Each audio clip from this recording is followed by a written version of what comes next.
Good morning all students. Apex college online classes में आप सभी का स्वागत है। तो अपन पढ़ रहे बीएससी पार्ट फर्स्ट ईयर की ऑर्गेनिक केमिस्ट्री और इसमें जो अपना चैप्टर चल रहा है संरचना एवं बंधन, संरचना एवं बंधन, स्ट्रक्चर एंड बॉन्डिंग।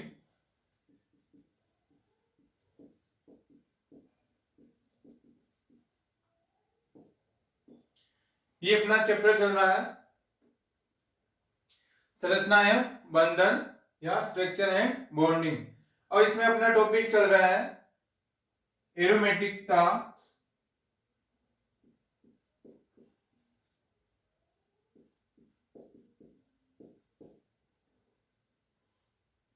एरोमेटिकता या एरोमेटिसिटी,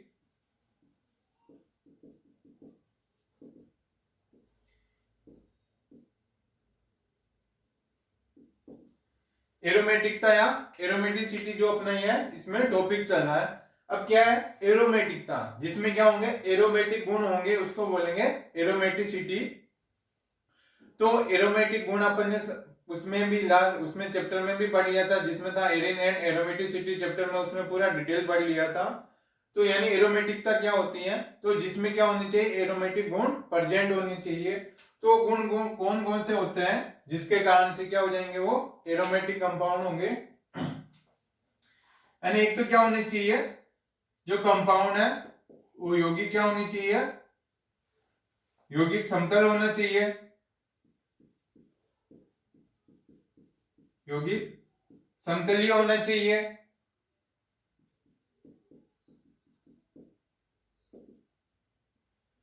और यौगिक चक्रीय होना चाहिए। यानी यौगिक समतल होना चाहिए, यौगिक प्लेनर होना चाहिए, यौगिक चक्रीय होना चाहिए, यौगिक साइक्लिक कंपाउंड होना चाहिए और प्लेनर कंपाउंड होना चाहिए।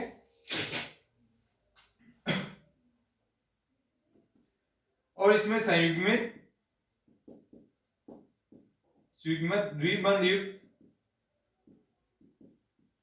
एक बंध निकाय होना चाहिए। यानी इसमें क्या होनी चाहिए कॉन्जुगेटेड डबल बॉन्ड होनी चाहिए और इसमें क्लोज रिंग होनी चाहिए, बंध निकाय होना चाहिए।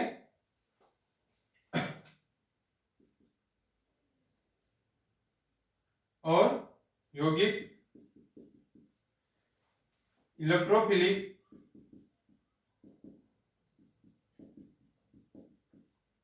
प्रतिस्थापन अभिक्रियाएं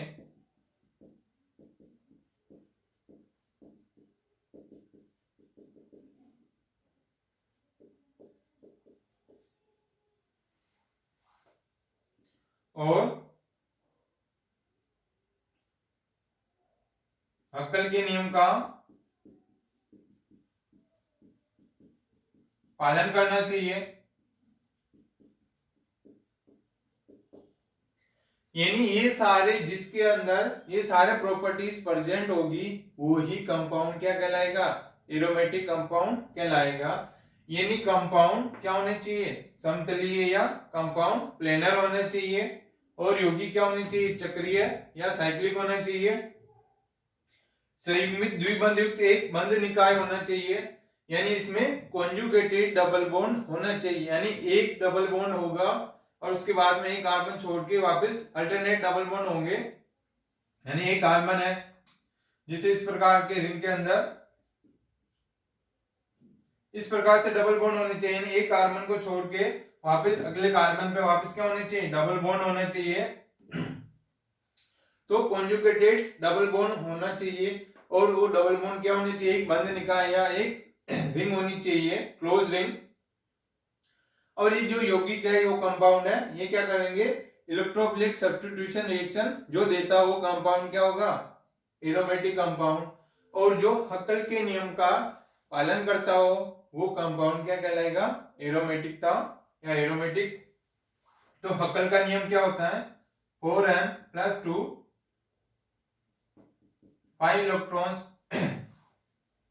यानी हक्कल का नियम होता है 4n + 2 पाई इलेक्ट्रॉन्स जो ये रूल को फॉलो करता है वो हक्कल का नियम कहलाएगा और वो कंपाउंड एरोमेटिक कहलाएगा। यहाँ पे एन की वैल्यू होगी 0 1 2 3 4, यानी यहाँ पे एन की वैल्यू कितनी होगी 0 1 2 3 4।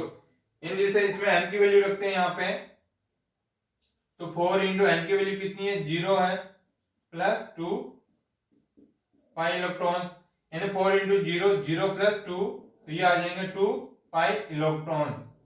यदि 1 रखते हैं तो 4 इंटू 1 प्लस 2, ये हो जाएंगे 6 पाई इलेक्ट्रॉन, यानी जिसमें 2 पाई इलेक्ट्रॉन 6 पाई इलेक्ट्रॉन, इस प्रकार इसमें एन की वैल्यू रखते जाएंगे। जो जो इलेक्ट्रॉन आते हैं, यदि ये इलेक्ट्रॉन इस रिंग के अंदर जो साइक्लिक कंपाउंड है उस रिंग में प्रेजेंट होगी, तो उसको अपन बोलेंगे ये कंपाउंड क्या होंगे एरोमेटिक कंपाउंड। जैसे बेंजीन है, तो बेंजीन क्या होती है एरोमेटिक रिंग होती है। जैसे बेंजीन है, इसमें कितने पाई इलेक्ट्रॉन है 2 4 और 6, तो जिसमें 6 पाई इलेक्ट्रॉन है। और ये यौगिक क्या होते हैं साइक्लिक कंपाउंड है, जिसमें अल्टरनेट जिसमें कॉन्जुगेटेड डबल बॉन्ड है, यानी एक कार्बन को छोड़ के डबल बॉन्ड है, तो इसको बोलेंगे एरोमेटिक कंपाउंड। ये हो जाएगा एरोमेटिक का, जो अपन इसका डिस्कस भी पहले भी कर चुके हैं। अब नेक्स्ट टॉपिक आता है इसमें हाइड्रोजन बंधन, हाइड्रोजन बंधन या हाइड्रोजन बॉन्डिंग।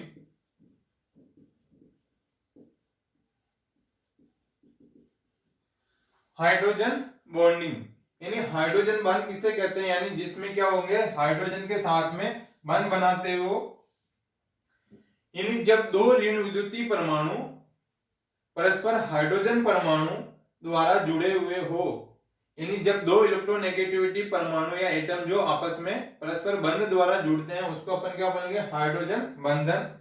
यानी इसकी एक डेफिनेशन होती है, जब दो ऋण विद्युतीय परमाणु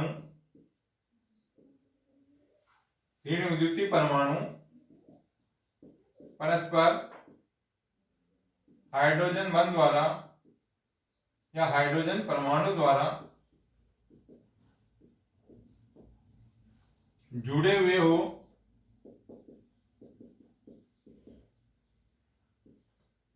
तो वह बंध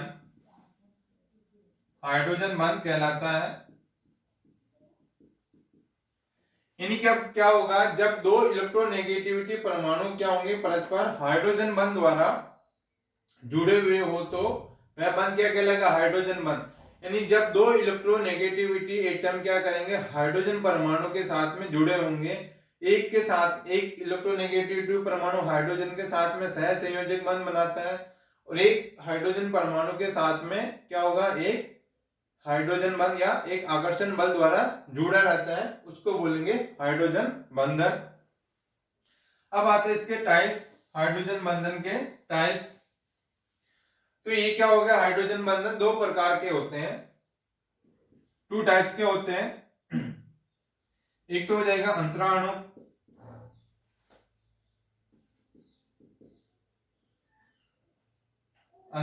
हाइड्रोजन बंध, अंतराणु हाइड्रोजन बंध, इसको बोलेंगे इंटरमोलिकुलर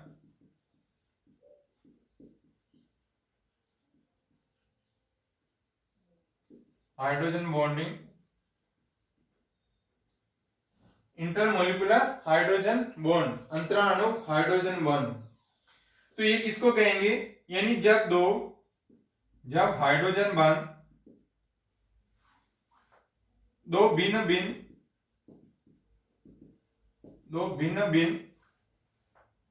अणुओं के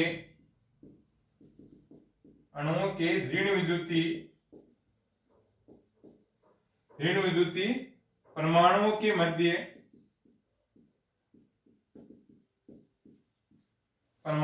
मध्य होता है, तो उसे अंतराणु हाइड्रोजन बंध कहते हैं। यानी इसमें क्या होगा, जब हाइड्रोजन बंध क्या होगा, दो भिन्न भिन्न परमाणुओं, भिन्न भिन्न अणुओं के विद्युत ऋणी या ऋण विद्युतीय परमाणु के मध्य होता है, तो उसको अपन क्या बोलेंगे, अंतराणु हाइड्रोजन बंध। यानी जिसमें क्या होंगे, दो अलग अलग परमाणु होंगे, दो दो अलग अलग अणु होंगे, सॉरी दो दो अलग अलग इसमें अणु होंगे, जिनके दोनों के जो ऋण विद्युतीय परमाणु या इलेक्ट्रोनेगेटिविटी जो एटम है उसके साथ में हाइड्रोजन बंध द्वारा जुड़े रहते हैं, उसको बोलेंगे अंतरा अणु हाइड्रोजन बंध। यानी इसमें क्या होंगे, दो भिन्न भिन्न अणुओं के बीच में ऋण विद्युतीय परमाणु के बीच में क्या होगा, हाइड्रोजन बंध होता है, उसे अंतराणु हाइड्रोजन बंध कहते हैं। जैसे इसके एग्जांपल है HF hydrogen chloride, H2O, NH3 और एल्कोहल। अब ये क्या है, अब जैसे इनके बीच में हाइड्रोजन बंध पाया जाता है, जैसे सबसे पहला एग्जांपल हाइड्रोजन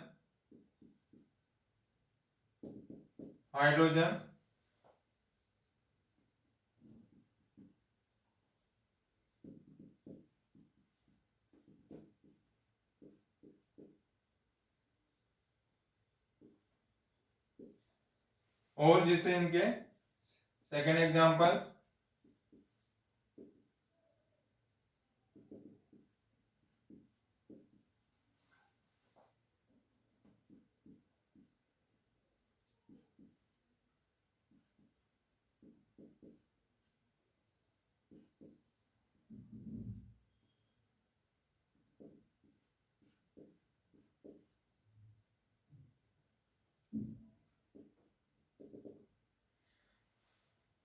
यानी इसमें क्या है, जैसे ये हो गया इसका एक अणु और ये इसका सेकंड अणु है, तो यानी एक इसका अणु और ये अणु दोनों क्या अलग अलग है, इन दोनों अलग अलग परमाणु के ऋण विद्युतीय परमाणु के बीच में, जैसे ये हो गया फ्लोराइड, ये फ्लोरीन और ये फ्लोरीन है, तो इन दोनों के बीच में यह होता है हाइड्रोजन बंध। यानी इसको बोलेंगे, जैसे ये दोनों परमाणु क्या होंगे, डिफरेंट डिफरेंट अणुओं के ऋण विद्युतीय परमाणु होंगे, जैसे ये इसका अलग है, ये इसका अलग, इन दोनों के बीच में क्या होगा, हाइड्रोजन बंध होगा, उसको बोलते हैं इंटरमोलिकुलर हाइड्रोजन बॉन्ड, जिसमें एक तो सह संयोजक बंध होगा, एक में सिर्फ आकर्षण बल द्वारा जुड़ा रहता है, यानी डोटेट के द्वारा, उसको अपन बोलेंगे इंटरमोलिकुलर हाइड्रोजन बंध। और इसका एग्जांपल जैसे अमोनिया का,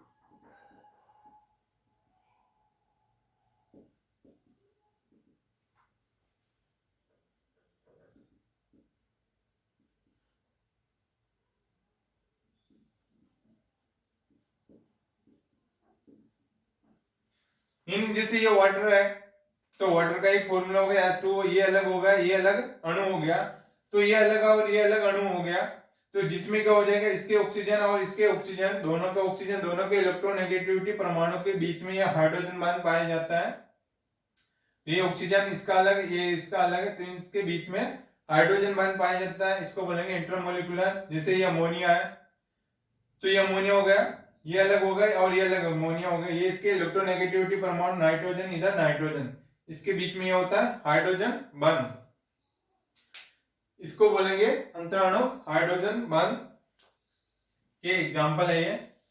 अब आते हैं इनके, जैसे इसके क्या कारण होता है हाइड्रोजन बंध के,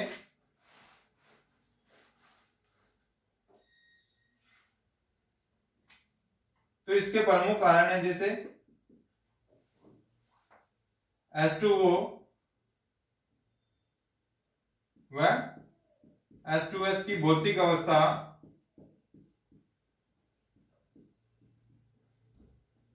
H2O है H2S की भौतिक अवस्था, तो H2O क्या होता है, लिक्विड होता है, द्रव होता है, और H2S क्या होती है, गैस फॉर्म में होती है, यानी ये जल फॉर्म में और ये गैस फॉर्म में होता है।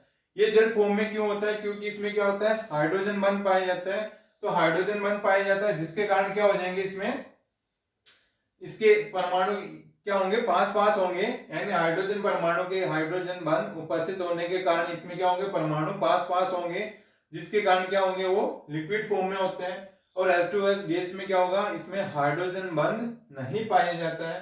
तो नहीं पाए जाने के कारण क्या होंगे, इसमें परमाणु होंगे जो इनके क्या होंगे, दूर दूर होंगे। तो दूर दूर होने के कारण ये किस फॉर्म में रहेंगे, गैस फॉर्म में। तो H2O क्या होगा, एक द्रव होता है, और H2S क्या होता है, गैस, क्योंकि इसमें क्या होगा, हाइड्रोजन बंध उपस्थित होता है और ये गैस फॉर्म में होता है, इसमें हाइड्रोजन बंध अनुपस्थित होता है।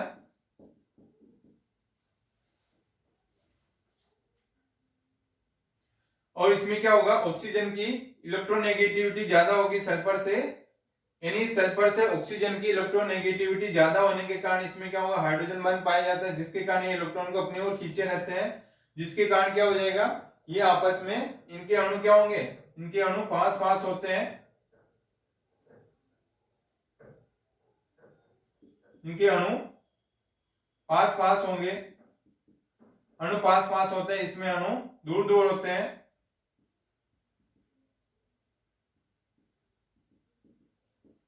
जिसके कारण ये क्या होंगे, द्रव फॉर्म में रहता है, और जिसके कारण ये क्या होंगे, गैस फॉर्म में रहते हैं। यानी H2O और H2S गैस में क्या हो गया, सल्फर और ऑक्सीजन दोनों में से इलेक्ट्रोनेगेटिविटी ऑक्सीजन की ज्यादा होती है, ऑक्सीजन की इलेक्ट्रोनेगेटिविटी ज्यादा होने के कारण इसमें हाइड्रोजन बंध उपस्थित होने के कारण क्या करेंगे, जिसके अणु इसमें क्या होंगे, अणु इसमें पास पास आ जाते हैं, पास पास आ जाने के कारण ये किस फॉर्म में रहते हैं, द्रव फॉर्म में। और इस ये क्या हो गया, H2S गैस फॉर्म में रहती है। तो इसमें क्या होगा, एक तो हाइड्रोजन बंध अनुपस्थित होता है, तो अनुपस्थित होने के कारण क्या होंगे, इसमें अणु क्या होंगे, एक दूसरे से दूर होते हैं, एक दूसरे अणु दूर दूर होते हैं, जिसके कारण ये किस फॉर्म में रहता है, गैस फॉर्म में रहता है। यानी ये हाइड्रोजन बंध के कारण ये H2O क्या होता है, द्रव रूप में रहता है, और H2S गैस के रूप में रहता है। अब नेक्स्ट आता है इसका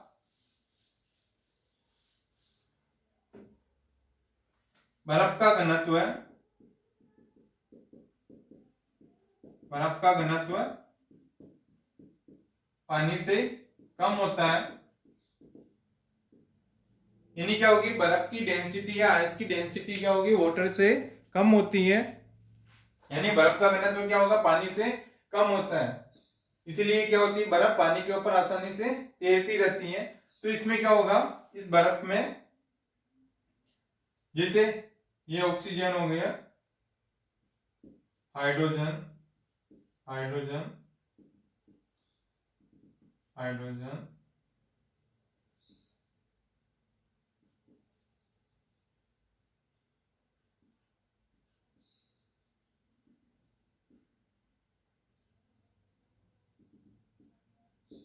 ऑक्सीजन,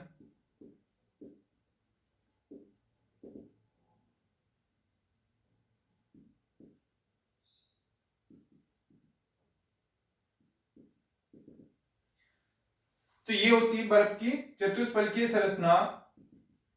बर्फ की चतुष्फलकीय संरचना, यानी बर्फ की चतुष्फलकीय टेट्राहेड्रल स्ट्रक्चर होती है।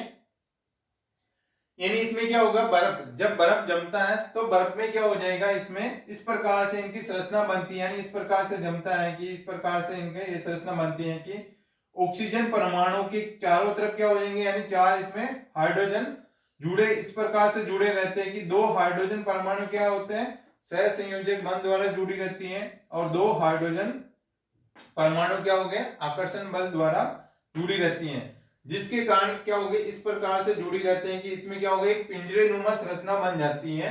ये क्या बन जाएगी, एक पिंजरानुमा संरचना बन जाएगी, जिसके कारण क्या हो जाएगा, इसके बीच में क्या हो जाएगा, स्पेस खाली रहता है, यानी इसके बीच में क्या हो जाएगा, खाली जगह रहती है, यानी एक खुला स्पेस रह जाता है, जिसके कारण से क्या होगा, इसका घनत्व क्या होगा, कम होता है, यानी पानी की अपेक्षा बर्फ का घनत्व इसमें क्या होगा, कम रहता है, और ये बर्फ के ऊपर आसानी से तैरती रहती है।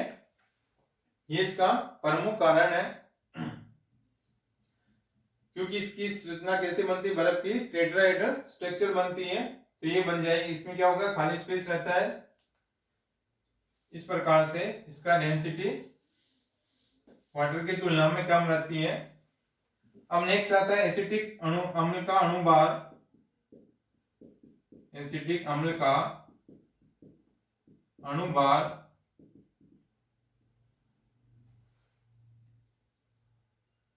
तो ऐसे एसिटिक एसिड, ये हो गया एसिटिक एसिड, इसका नॉर्मल अणुभार कितना होता है 128 60 होता है। बट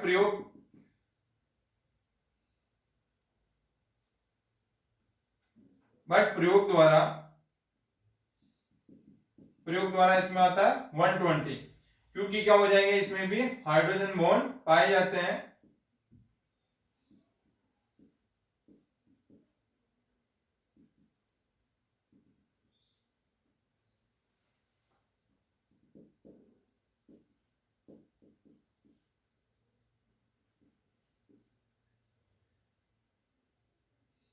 यानी इसमें प्रयोगों द्वारा इसका अणुभार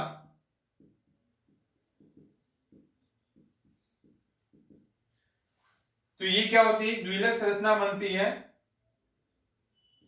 द्विलक संरचना या डाइमर।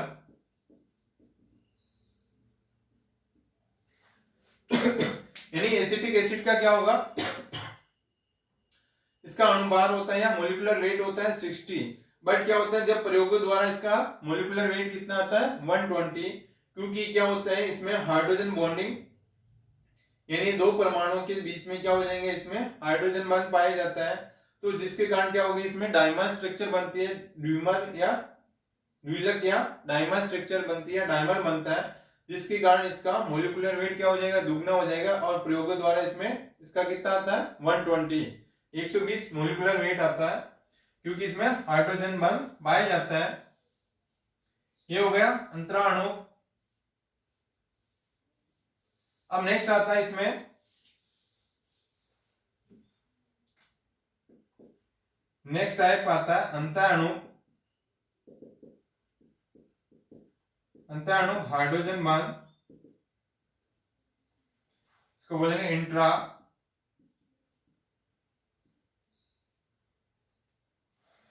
यानी अंतः अणु हाइड्रोजन बंध या इंट्रामोलिकुलर हाइड्रोजन बंध। तो इसमें क्या होता है, जब हाइड्रोजन बंध उसी एक अणु के दो ऋण विद्युतीय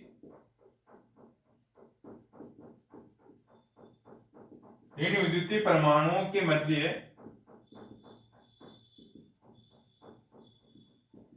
पाया जाता है। यानी क्या होगा, अंतः अणु हाइड्रोजन बंध, इसमें क्या होगा जब हाइड्रोजन बंध उसी अणु के, यानी एक ही अणु के दो ऋण विद्युतीय परमाणुओं के मध्य क्या होगा, हाइड्रोजन बंध पाया जाता है, उसको बोलते हैं इंट्रामोलिकुलर हाइड्रोजन बॉन्डिंग। यानी एक ही अणु में क्या होंगे, दो ऋण विद्युतीय परमाणुओं के मध्य इसमें हाइड्रोजन बंध पाया जाता है, उसको अपन बोलेंगे इंट्रामोलिकुलर या अंतः अणु हाइड्रोजन बॉन्डिंग। जैसे इसके एग्जांपल है,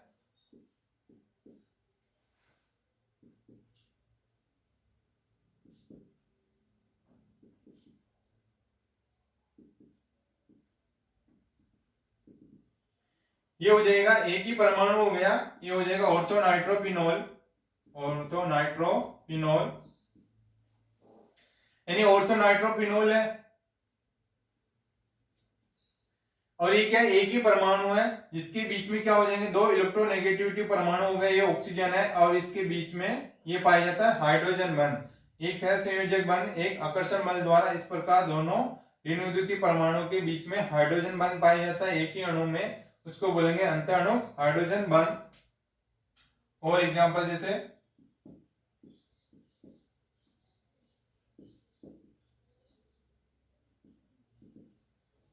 ये हो जाएगा ऑर्थोक्लोरोफिनॉल, ये क्लोरीन और ऑक्सीजन के बीच में ये हाइड्रोजन बंध पाया जाता है, ऑर्थोक्लोरोफिनॉल, ये भी इसी का एग्जांपल है। और होता है सैलिसैल्डिहाइड,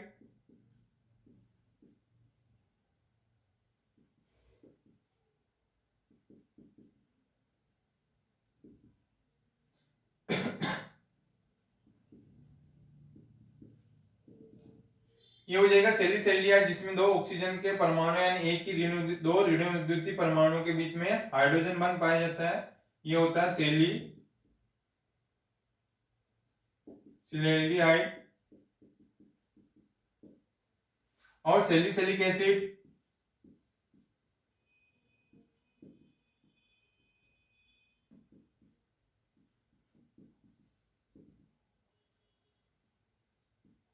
यह सेलिसिलिक एसिड।